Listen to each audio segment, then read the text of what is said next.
अभी हम लोग देखेंगे पब्लिक रिलेशन स्ट्रेटेजीज, मतलब किस तरीके से कंपनीज पब्लिक रिलेशन स्ट्रेटेजीज करती है जिससे उनका कस्टमर रिलेशनशिप मैनेजमेंट का जो ऑब्जेक्टिव वो भी अचीव हो जाएगा। पहले हम लोग पब्लिक रिलेशन क्या होता है वो समझते हैं। पब्लिक रिलेशन मतलब आप किसी भी ऑफिस में जब जाते हैं तो वहां पे एक ऑफिसर होता है जिसको पीआरओ बोला जाता है। पीआरओ का मतलब क्या होता है? Public relation officer. अभी ये पर्टिकुलर ऑफिसर जो होता है इनका काम क्या होता है? तो बेसिकली ये ऑफिसर जो होते हैं वो कंपनी का पब्लिक के साथ एक अच्छा रिलेशन मेंटेन करने में हेल्प करते हैं। अभी जैसे फॉर एग्जांपल कंपनी कोई नया इनिशिएटिव ले रही है, कंपनी कोई नया प्रोडक्ट लॉन्च कर रही है, या कंपनी का कोई इश्यू हुआ है, उसके बारे में वो लोग क्या करते हैं? अपडेट्स देते हैं पब्लिक को थ्रू मीडिया। और उसके थ्रू वो कंपनी की जो भी कम्युनिकेशन है वो पब्लिक के साथ करते हैं, जिसकी वजह से क्या होगा? कंपनी की पब्लिक के बीच में एक अच्छी इमेज बनी रहेगी। बिकॉज आजकल कैसे होता है कि आपके प्रोडक्ट के साथ या आप कितना रिजनेबल प्राइस चार्ज करते हो उसके साथ साथ आपकी कंपनी की इमेज या कॉर्पोरेट इमेज कितनी अच्छी है वो भी ज्यादा मैटर करती है। सो यहाँ पे ये जो पब्लिक रिलेशन ऑफिसर होता है वो यही करते हैं कि वो लोग क्या करते हैं, कंपनी में क्या हो रहा है उसके बारे में अपडेट्स पब्लिक को प्रोवाइड करते हैं, और उसके थ्रू वो पब्लिक के साथ एक अच्छा रिलेशन मेंटेन करते हैं। तो पब्लिक रिलेशन ये भी एक तरीका है जिससे आप लोग कस्टमर के साथ अच्छा रिलेशन रखोगे। फॉर एग्जाम्पल सपोज एक पर्टिकुलर कंपनी है, वो किसी दूसरे कंपनी के साथ मर्ज हो रही है, तो ऑब्वियसली उसके बारे में पब्लिक रिलेशन ऑफिसर जो है वो पब्लिक को इन्फॉर्म करेगा। उसकी वजह से क्या होगा? कंपनी में क्या चल रहा है वो पब्लिक को पता चलेगा। अगर कोई भी कंपनी विदाउट इन्फॉर्मिंग ये सब एक्टिविटीज वगैरह करती है तो वहां पे कभी कभी क्या होता है कि इन्वेस्टर्स के लिए वगैरह रिस्क हो सकता है। तो हमेशा ये पब्लिक रिलेशन ऑफिसर जो होते हैं कंपनी के अपडेट जो होते हैं वो प्रोवाइड करते रहते हैं, जिसकी वजह से कंपनी की पब्लिक के बीच में एक अच्छी इमेज बनी रहती है। अभी काफी बार आप लोगों ने देखा होगा कि कंपनी की काफी नेगेटिव पब्लिसिटीज वगैरह हो रही है, तो जब कंपनी की नेगेटिव पब्लिसिटी होती है उसमें भी ये पीआर ऑफिसर जो होते हैं वो काफी इंपॉर्टेंट रोल प्ले करते हैं।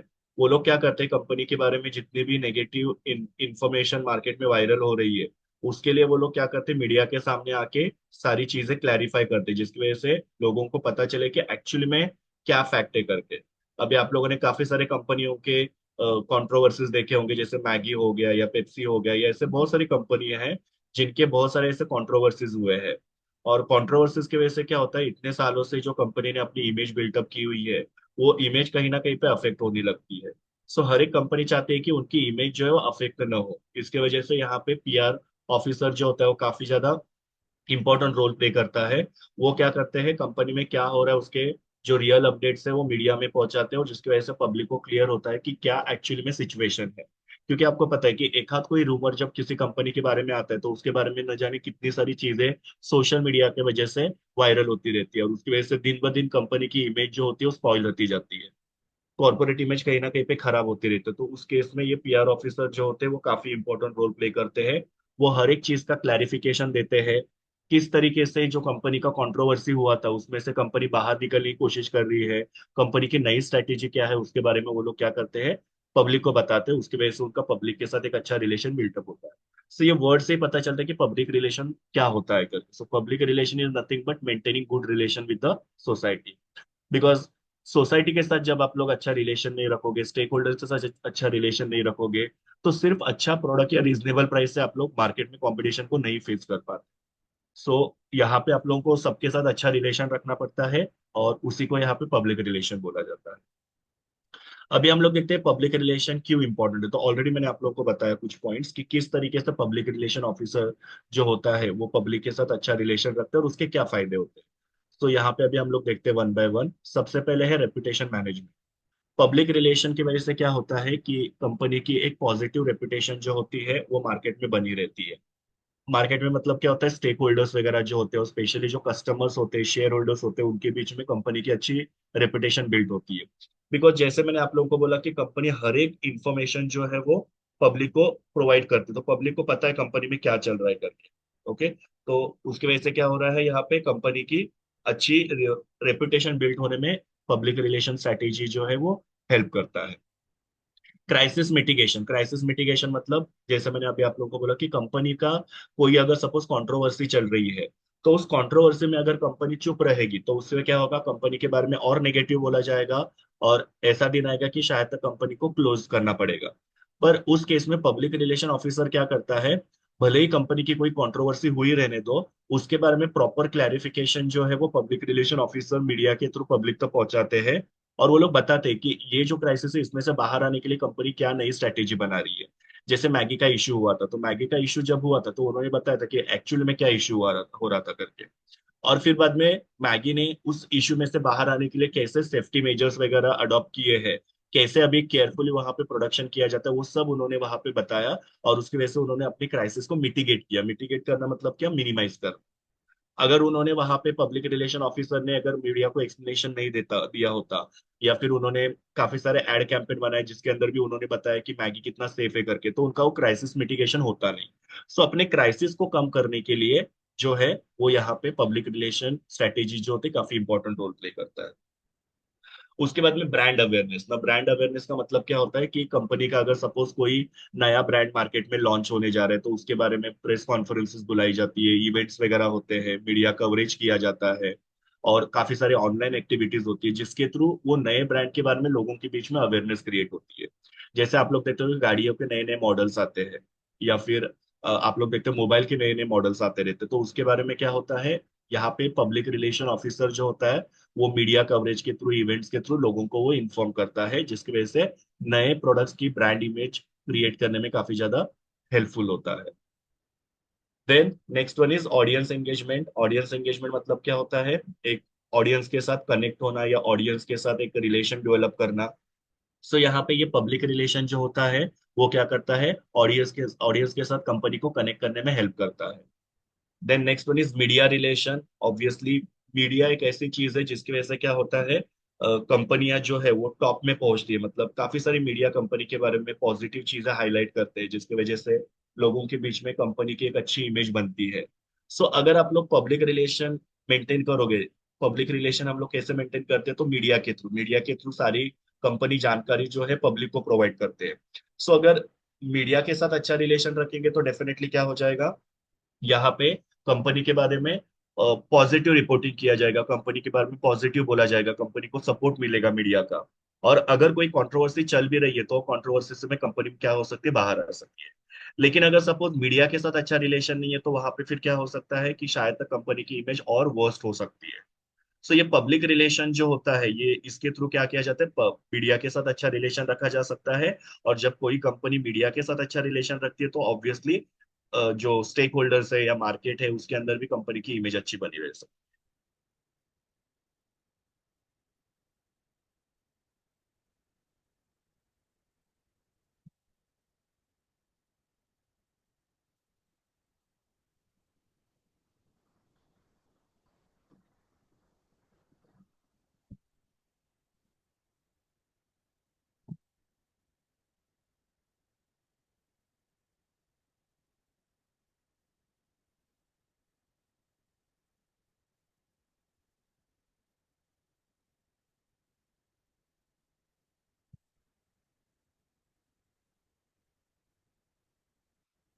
नेक्स्ट वाला है इन्फ्लुएंस ऑन अथॉरिटी।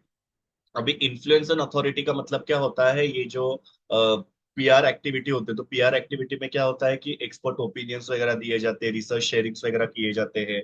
मतलब कंपनी का पूरा जो रिसर्च है उसके बारे में शेयर किया जाता है, तो उसकी वजह से क्या होता है, कंपनी की एक इंडस्ट्री में अथॉरिटी बन जाती है, कंपनी एक तरीके से इन्फ्लुएंसर बनने में हेल्प होता है।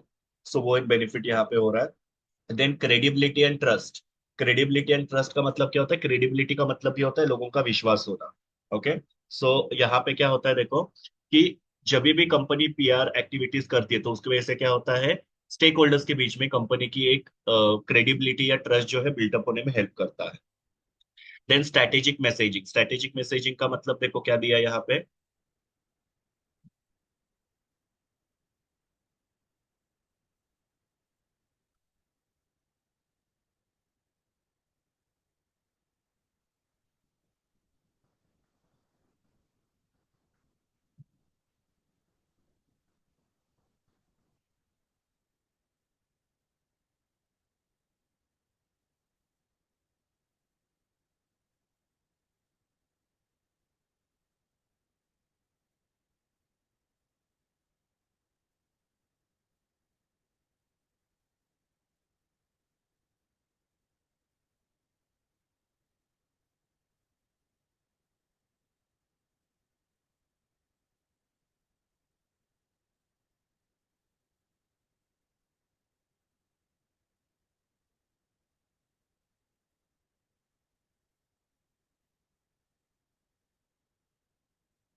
Then next one is strategic messaging. Now strategic messaging में क्या होता है, देखो यहाँ पे कि पीआर के वजह से क्या होता है या पब्लिक रिलेशन स्ट्रेटेजीज की वजह से क्या होता है कि कंपनी जो भी मैसेज कम्युनिकेट करना चाहती है वो क्लियरली यहाँ पे कम्युनिकेट कर पाती है और कंसिस्टेंटली कम्युनिकेट कर पाती है। अगर पीआर ऑफिसर नहीं होगा तो कंपनी को यहाँ पे अपना मैसेज जो है वो पब्लिक तक पहुंचाना काफी मुश्किल हो जाएगा। सो पीआर है जिसकी वजह से कंपनी अपनी जो भी मैसेजेस है वो लोगों तक पहुंचा पाती है और कंपनी में क्या हो रहा है, कंपनी ने क्या क्या अचीव किया है या कंपनी में क्या प्रॉब्लम हुआ है, उसकी रियलिटी जो है लोगों तक पहुंच पाती है। Then partnership and collaboration. एक अच्छे पीआर की वजह से क्या होता है कि कंपनी अलग अलग पार्टनर्स को, कोलैबोरेटर्स को, सोशल मीडिया पर्सनालिटीज को क्या कर पाती है, अट्रैक्ट कर पाती है। और जब कंपनी के अच्छे खासे पार्टनर्स, कोलैबोरेशन वगैरह होते हैं तो उसकी वजह से कंपनी की पॉजिटिव इमेज जो है वो बिल्टअप होने में और लोगों को कम्युनिकेट करने में हेल्प होता है। Then talent attraction. अच्छे पीआर की वजह से क्या होता है, कंपनी की इमेज काफी अच्छी होती है और कंपनी की इमेज जब अच्छी होती है तो उसकी वजह से क्या होता है, काफी टैलेंटेड एम्प्लॉयज या फिर कॉम्पिटेंट एम्प्लॉयज जो है कंपनी अपने पास अट्रैक्ट कर पाती है। सी जैसे कंपनी की इमेज होगी वैसे काइंड के एम्प्लॉयज जो है वो कंपनी में अप्लाई करेंगे। अगर कंपनी की इमेज काफी अच्छा है जैसे कि टाटा है, रिलायंस है, वहां पे काफी टैलेंटेड एम्प्लॉयज होते हैं बिकॉज कंपनी की इमेज वैसी है। सो सारे टैलेंटेड एम्प्लॉयज जो है वहां पे क्या हो जाते हैं, डाइवर्ट हो जाते हैं। और सपोज एक आध कोई छोटी मोटी कंपनी है जिसका कोई इतना अच्छा पब्लिक इमेज वगैरह नहीं है, तो उस केस में फिर क्या हो जाता है, उनको अच्छे ज्यादा टैलेंटेड एम्प्लॉयज नहीं मिल पाते। तो यहाँ पे क्या हो रहा है कि पीआर की वजह से कंपनी की इमेज अच्छी हो रही है और उसकी वजह से कंपनी अच्छे एम्प्लॉयज को अट्रैक्ट कर पाती है।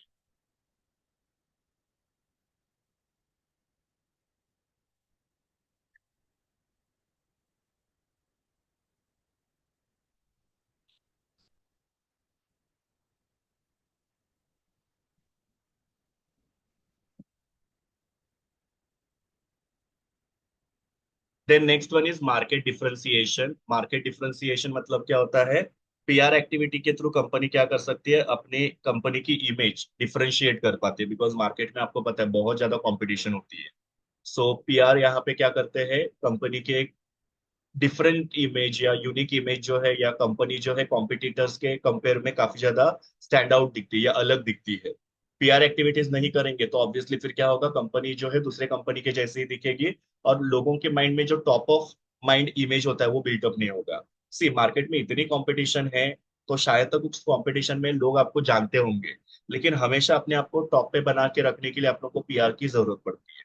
And then business growth. यहाँ पे क्या होता है कि पीआर एक्टिविटी की वजह से क्या होता है, बिजनेस का ग्रो होने में हेल्प होता है बिकॉज ऑब्वियसली पीआर की वजह से जैसे मैंने आप लोगों को बोला, लोगों का ट्रस्ट बढ़ता है। फिर जो स्टेक होल्डर्स होते हैं उनका ट्रस्ट बढ़ता है, कस्टमर कंपनी के प्रोडक्ट्स वगैरह परचेस करते हैं, मार्केट को पता चलता है कंपनी क्या अलग अलग चीजें कर रहे हैं, तो इससे बिजनेस को ग्रो करने में काफी ज्यादा हेल्प होता है।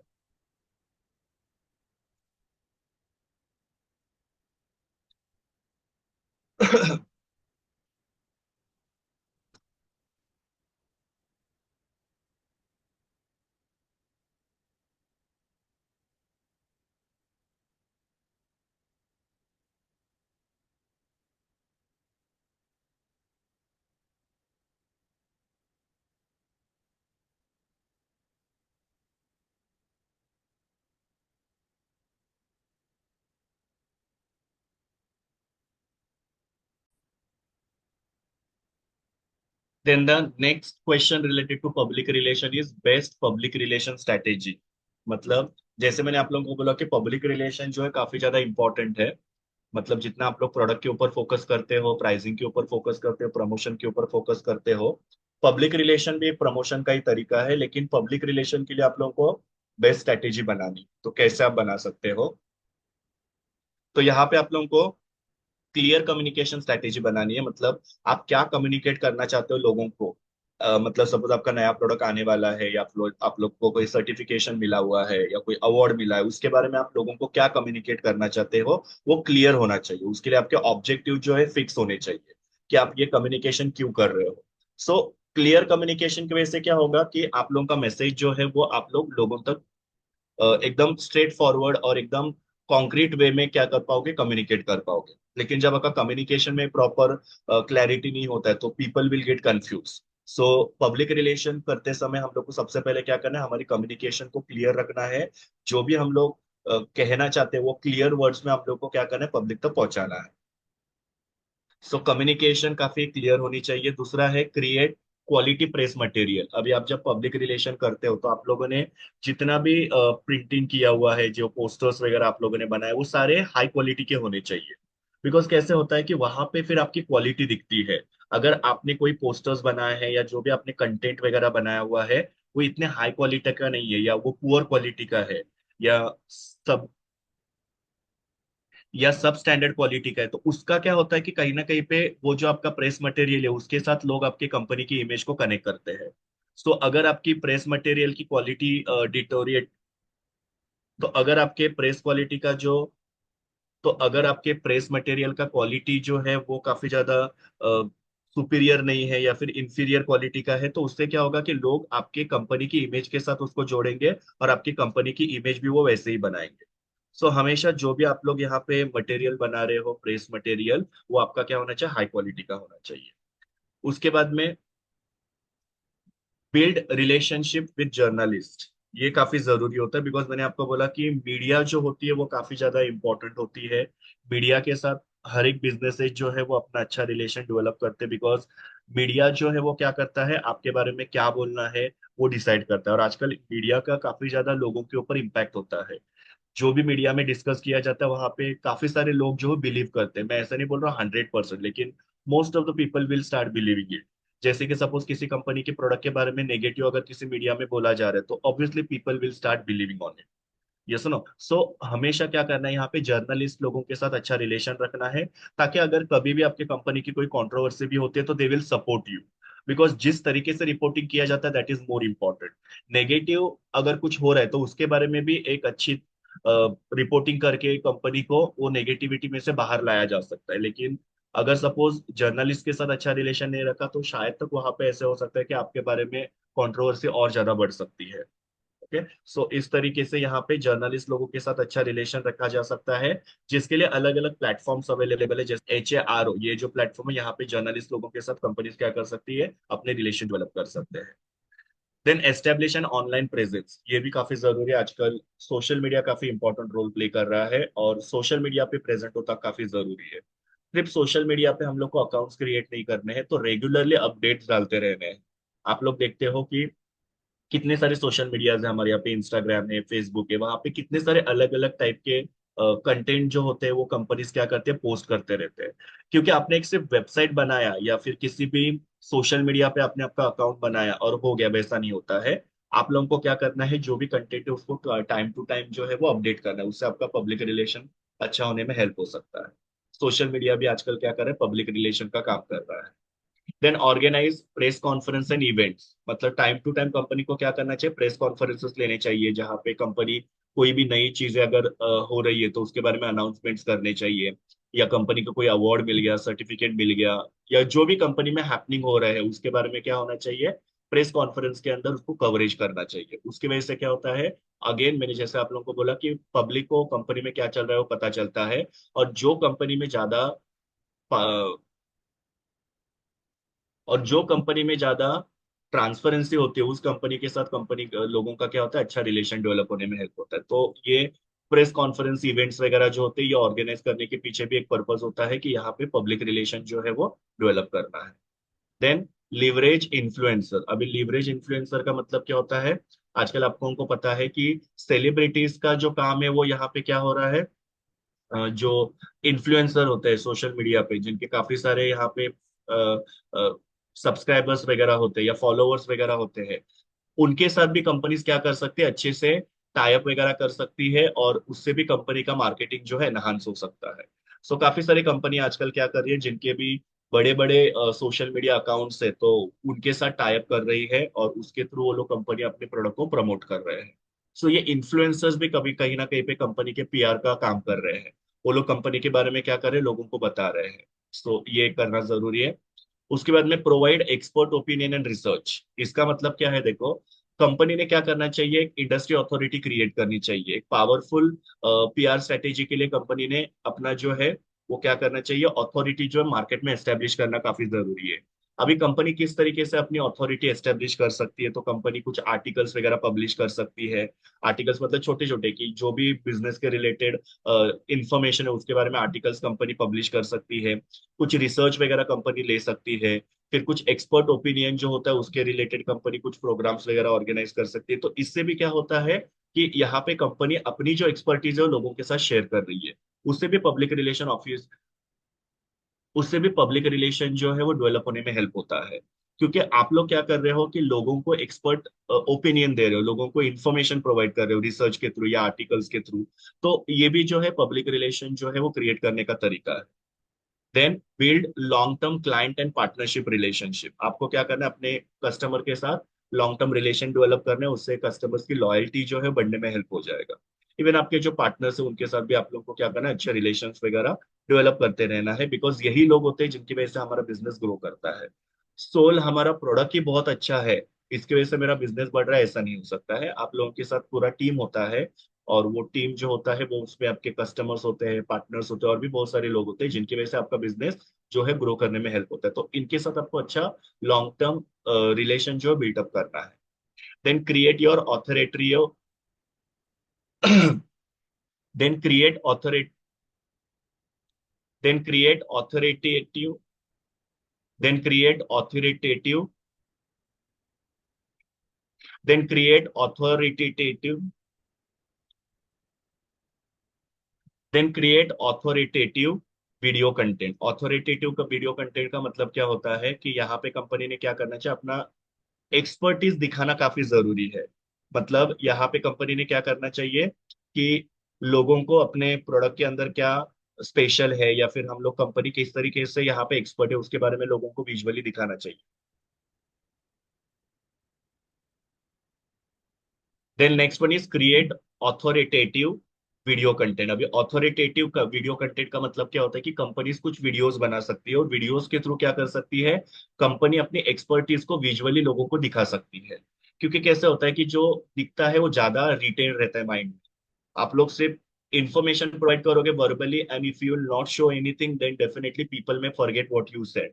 बट जब आप कंटेंट दिखाते हो, विजुअल्स दिखाते हो, वीडियोस दिखाते हो, उससे क्या होता है लोगों के माइंड में आपकी जो भी आपने विजुअल दिखाए, जो भी इंफॉर्मेशन आपने प्रोवाइड किया वो रिटेन रहता है। तो यहाँ पे कंपनी ने वही करना चाहिए कि वीडियो कंटेंट्स क्रिएट करना काफी जरूरी है, और अपनी एक्सपर्टीज दिखानी बहुत जरूरी है। इसके लिए इसको बोला है authoritative video content. Then engage with the bloggers and online media. मतलब जितने भी ब्लॉगर्स वगैरह है, अभी ब्लॉगर जो होते हैं वो क्या करते हैं, कंटेंट लिखने का काम करते हैं। इन लोगों के पेजेस होते हैं, वहां पे वो लोग क्या करते हैं, प्रोडक्ट के बारे में वगैरह लिखते हैं।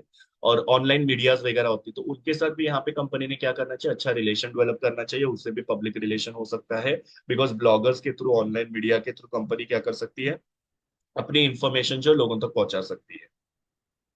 Then monitoring and respond to the feedback. ये भी काफी जरूरी है कि कंपनी के बारे में क्या क्या बोला जा रहा है, या कंपनी के बारे में क्या क्या फीडबैक दिया जा रहा है, उसको मॉनिटर करना काफी जरूरी है, उसको रिस्पॉन्ड करना काफी जरूरी है।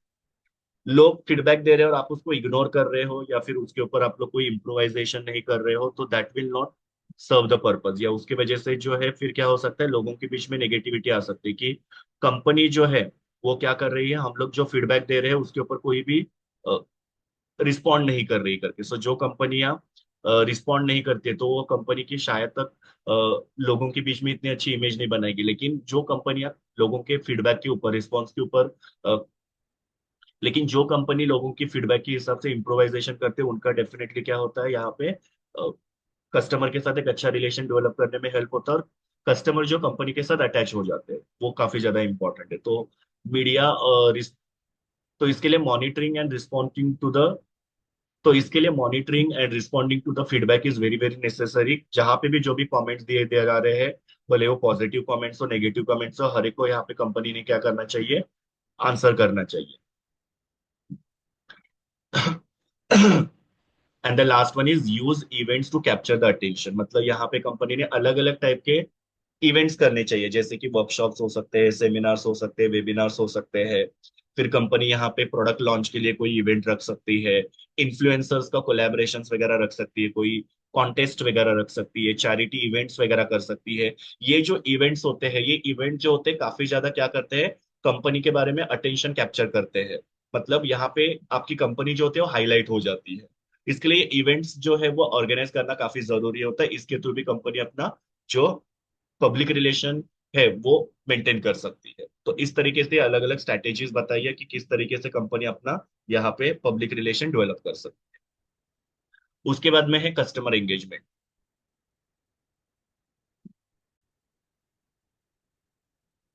और अभी इस मॉड्यूल का लास्ट टॉपिक है कस्टमर एंगेजमेंट। अभी कस्टमर एंगेजमेंट के बारे में काफी बार हम लोग ने यहाँ पे डिस्कस किया हुआ है। तो यहाँ पे अभी देखते हैं कि कस्टमर एंगेजमेंट जो है उसके बारे में फिलिप कॉटलर और किलर जो है उन्होंने अपने डेफिनेशन के अंदर कस्टमर एंगेजमेंट के बारे में क्या बोला है। तो वो लोग बोलते हैं यहाँ पे customer engagement is the connection consumers make with the customers companies and the brands. मतलब क्या कि यहाँ पे,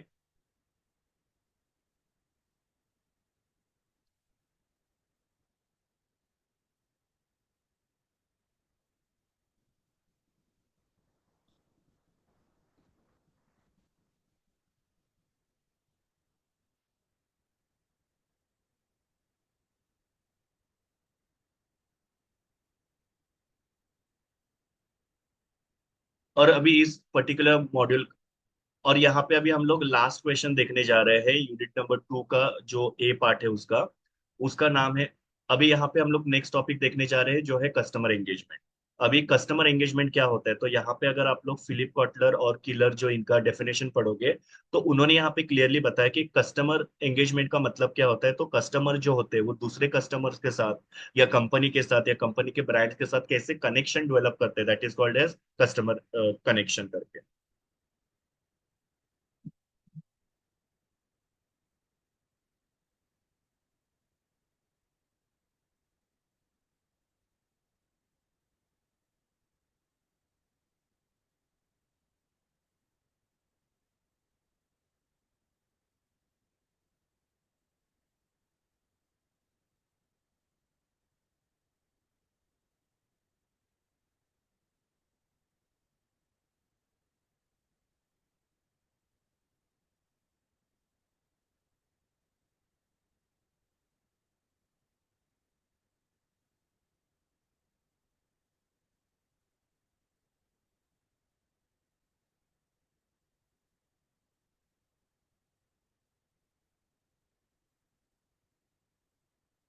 now the next topic is customer engagement.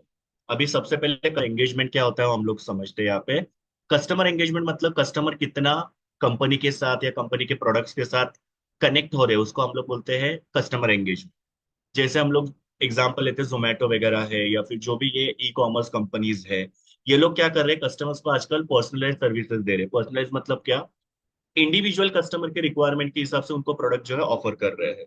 तो डेफिनेटली यहाँ पे कस्टमर की एंगेजमेंट बढ़ती जा रही है, मतलब कस्टमर जो है कंपनी के साथ काफी ज्यादा कनेक्ट होते जा रहे हैं या कंपनी के प्रोडक्ट के साथ कनेक्ट होते जा रहे हैं। अगर सपोज कंपनी ने कस्टमर को जैसा चाहिए वैसा प्रोडक्ट नहीं दिया तो ऑब्वियसली कस्टमर वहां पे कंपनी के साथ एंगेज नहीं हो। उसी के साथ हम लोग जियो का वगैरह एग्जांपल दे सकते हैं। जियो वगैरह भी यहाँ पे क्या करता है, कस्टमर को जैसा प्रोडक्ट चाहिए वैसा प्रोडक्ट वहां पे वो लोग उनको बना के ऑफर कर रहे हैं। जैसे उन लोगों के डेटा पैक्स की रिक्वायरमेंट होती है वैसा डेटा पैक उनको वो ऑफर कर रहे हैं। आप लोग जब भी रिचार्ज करने के लिए वगैरह जाते हो तो आपको देखते हो कितने सारे वैरायटी ऑफ डेटा पैक जो होते हैं वो अवेलेबल होते हैं। सो उसमें से आपके हिसाब से जो है वो आप लोग सिलेक्ट कर सकते हो। तो इसकी वजह से क्या हो रहा है यहाँ पे, ये जो जियो कंपनी है या फिर आप लोग जोमेटो का मैंने आप लोगों को बताया ई कॉमर्स कंपनी है या कोई भी एक्स वाई जेड बिजनेस है जो है वो यहाँ पे कस्टमर के साथ एक अच्छा कनेक्शन डेवलप कर पा रहा है। और ऑब्वियसली कस्टमर के साथ अच्छा कनेक्शन डेवलप करने की वजह से ब्रांड लॉयल्टी जो होता है बढ़ने में हेल्प होता है, या बोल सकते हैं हम लोग कि कस्टमर लॉयल्टी बढ़ने में काफी हेल्प होगा। कस्टमर लॉयल्टी मतलब क्या, कस्टमर हमारे प्रोडक्ट को बार बार परचेज करेंगे और हमारे बारे में दूसरों को ही बताएंगे। पर अगर सपोज कस्टमर हमारे से एंगेज नहीं होंगे, डिसएंगेज होंगे, तो ऑब्वियसली फिर वहां पे कस्टमर लॉयल्टी बढ़ेगी नहीं। तो उसको यहाँ पे कस्टमर एंगेजमेंट बोलते हैं। तो customer engagement is nothing but connection between the company and the customers और the customers and the brands. उसको हम लोग यहाँ पे क्या बोलते हैं, कस्टमर एंगेजमेंट बोलते हैं। अभी यहाँ पे जो क्वेश्चन दिया है वो है, अभी यहाँ पे एक क्वेश्चन दिया है कस्टमर एंगेजमेंट मार्केटिंग मॉडल, मतलब किस तरीके से कस्टमर एंगेजमेंट मार्केटिंग मॉडल जो होता है वो यहाँ पे बनाया जाता है। तो यहाँ पे फिलिप कॉटलर जो है उन्होंने ये मॉडल दिया हुआ है।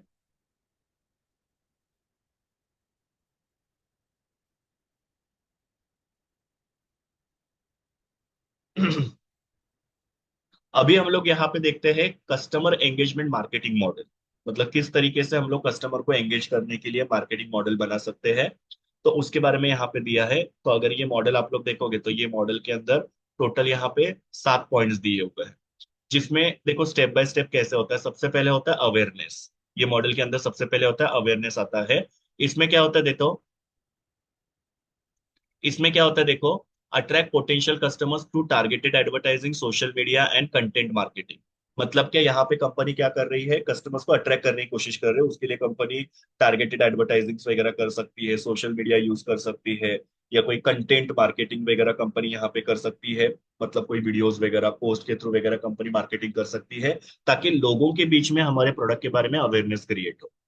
अभी अवेयरनेस होने के बाद में सेकंड वाला है इंटरेक्शन। मतलब एक बार लोगों को अपने प्रोडक्ट के बारे में पता चल गया अलग अलग मीडिया के थ्रू या अलग अलग जो स्ट्रैटेजीज है उसके थ्रू, उसके बाद में कंपनी क्या करती है, इंटरेक्शन को यहाँ पे इंकरेज किया जाता है। इंटरेक्शन के लिए देखो क्या होता है, encourage two way communication through social media, email, customer feedback channels, use personalize messaging to create the connection. मतलब यहाँ पे कंपनियां क्या कर रही है आजकल, टू वे कम्युनिकेशन कर रही है। पहले अगर आप लोग देखोगे तो there was only one way communication, मतलब कंपनी बोलती थी और फिर वहां से कस्टमर जो है वो सिर्फ सुन सकते थे या देख सकते थे या पढ़ सकते थे।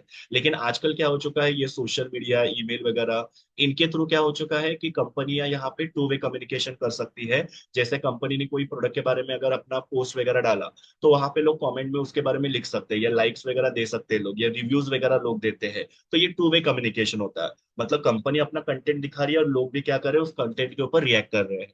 तो अवेयरनेस के बाद में इंटरेक्शन आता है। एक बार लोगों को प्रोडक्ट के बारे में पता चल गया, ब्रांड के बारे में पता चल गया, तो लोग फिर वहां पे क्या करते हैं, इंटरेक्शन करना शुरू कर देते हैं।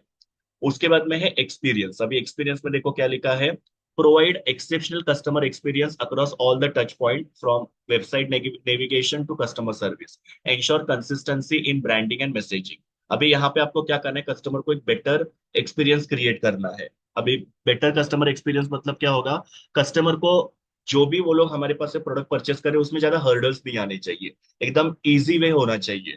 कस्टमर को किसी भी तरीके से दिक्कत नहीं आनी चाहिए, उसको हम लोग क्या बोलते हैं, एक्सेप्शनल कस्टमर रिलेशन। उसको हम लोग क्या बोलते हैं, exceptional customer experience. Better customer को एक्सपीरियंस देना चाहिए। तो यहाँ पे वही लिखा हुआ है, website navigation to customer service. मतलब जब कस्टमर वेबसाइट के ऊपर आता है और किसी भी प्रोडक्ट के बारे में ढूंढता है, तो उसको वो प्रोडक्ट के बारे में ढूंढना काफी इजी होना चाहिए। वहां पे ऐसे कुछ ऑप्शंस होने चाहिए जहां पे लोग क्या कर पाएंगे, इजीली प्रोडक्ट को सिलेक्ट कर सकते हैं। जैसे हम लोग किसी वेबसाइट पे जाते हैं, तो वहां पे लेफ्ट हैंड साइड में वगैरह आप लोगों ने देखा होगा, आप लोगों को वहां पे ऑप्शंस आते हैं कि कौन सा कलर आप प्रीफर करोगे, कौन सा ब्रांड आप प्रीफर करोगे, कौन सा प्राइस रेंज आप प्रीफर करोगे, कौन सा साइज आप प्रीफर करोगे, कौन सा कलर आप प्रीफर करोगे। सो क्या हो रहा है यहाँ पे, कस्टमर जो है हर एक चीज को सिलेक्ट कर सकता है, ताकि कस्टमर को हर एक चीज देखनी नहीं पड़ेगी। बिकॉज आप लोग देखते हो कि वेबसाइट के ऊपर हजारों प्रोडक्ट होते हैं, और वो हजारों प्रोडक्ट को देखना काफी ज्यादा दिक्कत हो जाता है, या बहुत ज्यादा प्रॉब्लम होता है, इरिटेशन होता है। फिर 2-3 पेजेस देख के कस्टमर थक जाते हैं और उनको अपने हिसाब से प्रोडक्ट नहीं मिलेगा, तो फिर वहां पे वो लोग क्या करते हैं, निकल जाते हैं उस वेबसाइट के ऊपर से। लेकिन आजकल कंपनी ने नेविगेशन इतना इजी कर दिया है कि वहां पे हम लोग सिलेक्ट कर सकते हैं कि हमको कौन सी चीजें चाहिए, और वो सिलेक्ट करके हमको वो चीजें जो हम लोग देख सकते हैं वहां पे। सो ज्यादा ब्राउजिंग नहीं करना पड़ेगा। ओके। वही कस्टमर फिर बाद में शॉपिंग करेगा, फिर उसका पेमेंट करेगा, उसके बाद में कस्टमर को डिलीवरी मिलेगी, या कस्टमर को कोई दिक्कत वगैरह होगी तो उसको सॉल्व किया जाएगा। ये सारे जो स्टेप्स है काफी ज्यादा यहाँ पे क्या होने चाहिए, इजी होने चाहिए। कस्टमर को किसी भी तरीके से दिक्कत नहीं आनी चाहिए। उसको हम लोग बोलते हैं एक्सेप्शनल कस्टमर एक्सपीरियंस। नेक्स्ट आता है value creation. Now value creation का मतलब क्या होता है कि जब कस्टमर कोई भी प्रोडक्ट परचेस करता है,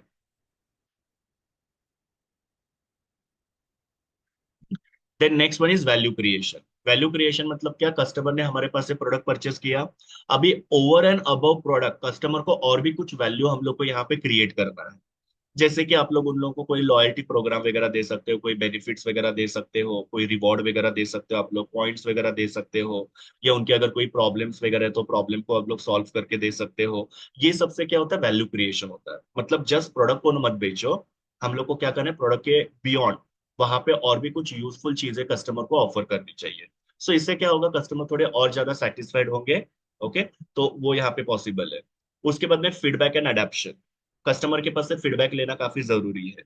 कस्टमर जब आपको फीडबैक देते हैं तो ऑब्वियसली उन्होंने वो प्रोडक्ट को एक्सपीरियंस किया है, और उसके बेसिस पे वो लोग क्या करते हैं, आपको यहाँ पे फीडबैक देते हैं। और फीडबैक को सिर्फ हम लोग को कलेक्ट नहीं करना है, तो फीडबैक के ऊपर हम लोग को क्या करना है, इम्प्रोवाइजेशन करना है उसके हिसाब से। मतलब जो भी हम लोग को कस्टमर ने बताया उसके हिसाब से हम लोग को अपने आप को इम्प्रोवाइज करना है, अडेप्ट करना है, ताकि कस्टमर को भी ऐसा फील होना चाहिए कि हमने जो भी फीडबैक दिया है उसको वैल्यू किया गया है। जस्ट कलेक्टिंग फीडबैक में क्रिएट द नेगेटिव इंप्रेशन कि कंपनी कुछ करती नहीं है, सिर्फ हम लोग के पास से फीडबैक ले रही है करके, ऐसा कस्टमर को यहाँ पे फील नहीं होना चाहिए। उसके बाद में कम्युनिटी बिल्डिंग। कम्युनिटी बिल्डिंग के बारे में भी काफी बार मैंने यहाँ पे आप लोगों को बोला है कि आजकल सोशल मीडिया पे काफी सारी कंपनियां क्या करती है, कम्युनिटीज बनाती है। कम्युनिटी मतलब क्या होता है, ग्रुप्स बनाती है। और बेसिकली उस कम्युनिटीज में कौन होते हैं, जो लाइक माइंडेड पीपल होते हैं। लाइक माइंडेड मतलब जिनका सबका एक्सपेक्टेशन सेम ही होता है। फॉर एग्जाम्पल, सपोज एक ब्रांड है, जैसे नाइकी का एग्जांपल ले लो। सो नाइकी के जो भी कस्टमर्स है उनका क्या किया जा सकता है, यहाँ पे फेसबुक के ऊपर एक कम्युनिटी बना सकते हैं। और फिर नाइकी क्या करेगी, उनके जो भी प्रोडक्ट्स आ रहे हैं, जो भी ऑफर्स आ रहे हैं, उसके बारे में उस कम्युनिटी में पोस्ट करते रहे। तो ये भी एक काफी इंपॉर्टेंट चीज होती है। कम्युनिटी बनाने की वजह से क्या होता है, आपके कस्टमर जो होते हैं आपके टच में रहते हैं, और इजीली आप लोग को जो भी कस्टमर को कम्युनिकेट करना है, जो भी ऑफर्स के बारे में उनको बताना है, वो यहाँ पे बताना काफी इजी हो जाता है। And the last one is measurement and optimisation. अभी यहाँ पे आपको क्या करना है, and the last one is measurement and optimisation. अभी यहाँ पे देखो क्या होता है, सारा आपका ये प्रोसेस होने के बाद में आपको देखना है, कुछ चीजों का मेजरमेंट करना है। जैसे कि फॉर एग्जांपल कस्टमर का सेटिस्फेक्शन कितना हुआ है, बढ़ा है कि कम हुआ है। कस्टमर का रिटेंशन रेट कितना है, मतलब कस्टमर रिटेंड हो रहे हैं या फिर हमको छोड़ के कॉम्पिटिटर के पास जा रहे हैं, वो देखना है आपको यहाँ पे।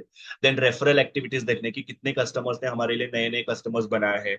जैसे कि आप लोग देखते हो कि काफी सारी कंपनी के पास आप जब प्रोडक्ट परचेस करने के लिए जाते हो, तो वो लोग एक कॉमन सवाल पूछते हैं कि आपको ये प्रोडक्ट के बारे में कहाँ से पता चला। तो इससे आपको पता चलेगा कि कितना रेफरल हुआ है, तो वो भी आपको मेजर यहाँ पे करना है। जैसे कि फॉर एग्जांपल एक कंपनी है जिसने अलग अलग थ्रू अपना प्रमोशन किया हुआ है, सोशल मीडिया के थ्रू भी किया हुआ है, वर्ड ऑफ माउथ के थ्रू भी किया है, कुछ लॉयल कस्टमर्स के थ्रू भी किया है, तो वो आपको पूछते हैं कि कौन से तरीका है। तो वो आपको पूछते हैं कि कौन से मीडिया के थ्रू आपको हमारे प्रोडक्ट के बारे में पता चला, तो आपने बोला कि इंस्टाग्राम की वजह से हम लोग को आपके प्रोडक्ट के बारे में पता चला। तो कंपनी को वहां पे पता चला कि इंस्टाग्राम काफी ज्यादा यूजफुल है करके रेफरल के लिए। तो वहां पे वो कंपनी क्या करेगी, इंस्टाग्राम के साथ अपनी जो कनेक्शन है या फिर अपना जो प्रमोशन है वो कंटिन्यू रखेंगे। सो ये सब चीजों को यहाँ पे मेजर करना काफी जरूरी है, जिसमें मैंने आपको बोला कस्टमर सेटिस्फेक्शन देखो कितना हो रहा है, बढ़ रहा है, कम हो रहा है। कस्टमर का रिटेंशन रेट कितना है, उसके बाद में रेफरल एक्टिविटीज कितनी बढ़ रही है, ये सब करना जरूरी। तो स्टेप बाय स्टेप यहाँ पे देखो, कस्टमर एंगेजमेंट मार्केटिंग मॉडल है, जिसमें सबसे पहले अवेयरनेस क्रिएट करना है। इसके लिए आप अलग अलग टाइप्स के एडवर्टीजमेंट, सोशल मीडिया वगैरह यूज कर सकते हो। देन कस्टमर के साथ टू वे कम्युनिकेशन करना है, जहाँ पे कस्टमर अपने जो फीडबैक है दे सकते हैं। कस्टमर को अगर कोई रिव्यू देना है, कुछ अगर एक्सपीरियंस शेयर करना है तो वो कर सकते हैं। देन कस्टमर को हम लोग को क्या करना है, एक्सेप्शनल कस्टमर एक्सपीरियंस देना है। मतलब काफी इजी कस्टमर को हम लोग को यहाँ पे शॉपिंग एक्सपीरियंस बनाना है। उसके बाद में मैंने आपको बताया वैल्यू क्रिएशन। जस्ट कस्टमर को प्रोडक्ट मत बेचो, प्रोडक्ट के साथ साथ उनको beyond that something you should offer to them. Customer का फीडबैक लेना हो, फीडबैक के हिसाब से अपने आप को अडॉप्ट करना है या इम्प्रोवाइज करना है। कम्युनिटी बिल्डिंग्स वगैरह करनी है आप लोगों को अलग अलग सोशल मीडिया पे ऊपर वगैरह। और आप लोगों को फिर मेजर करना है कि कितने कस्टमर सेटिस्फाइड हुए हैं, कितने रिटेंड हुए और कितने कस्टमर ने हमारे प्रोडक्ट के बारे में या कंपनी के बारे में दूसरों को रिफर किया।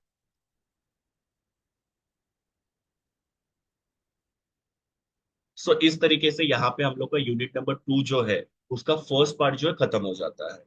इसके आगे फिर हम लोग स्टार्ट करने वाले हैं, इसके बाद में हम लोग स्टार्ट करेंगे यूनिट 2 का ही सेकेंड पार्ट जो है वो हम लोग शुरू करने वाले हैं। So thank you students, we will meet in the next video.